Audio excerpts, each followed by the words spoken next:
from South Carolina. Congressman, you were involved in the Clinton impeachment some 20 years ago, and you say that the comparison of Trump to Clinton is a poor one in your view because Trump has done more than Clinton did to prompt this impeachment inquiry. Tell us why you believe that. Well, the matters that we impeached Bill Clinton for were really quite less serious than these matters. These matters go right to the heart of the functioning of our government, the dealing of the president in foreign policy, and allegedly seeking political dirt on an enemy, a domestic political enemy, and using the levers of our government to achieve that objective. That's a very different scenario, much more serious than Bill Clinton's marital infidelity. And we could quote repeatedly the sitting lawmakers who during the Clinton impeachment spoke about being truthful to Congress, etc., as impeachable offenses, Lindsey Graham among them. They're singing a different tune now. But as you know, current Republican lawmakers, none of them have broken ranks on this. What do you say to your Republican colleagues who are sitting lawmakers in the House and the Senate today as they've come out to defend the president without exception here? I'd say to them, if you're going to keep a republic, you got to keep some principles.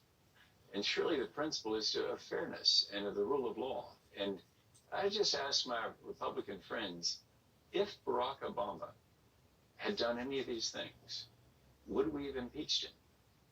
And the answer is pretty clearly yes. In fact, we would have impeached him and removed him from office very quickly if he'd done any of these things. So it's important in a republic to keep in mind you gotta follow principles. You can't just decide that, oh no, for our team we have a different rule. Just like the discussion you were just having. In the facts of this case, it's not Congress disagreeing with the president over foreign policy in Ukraine. It's rather, that would be a place where you would want the presidency to be protected from intrusion by Congress. This is a case where the president was departing from American objectives and seeking his own personal objectives. And I would think that'd be a much easier case with the Supreme Court to say, you bet John Bolton needs to testify. Let me ask you this. It was interesting. We noted the Washington Examiner, of course, a conservative publication.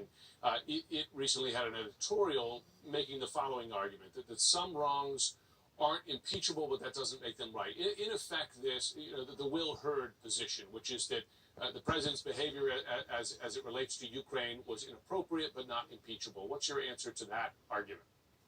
Well, this seems to me a case where you're really using the office, office of the presidency.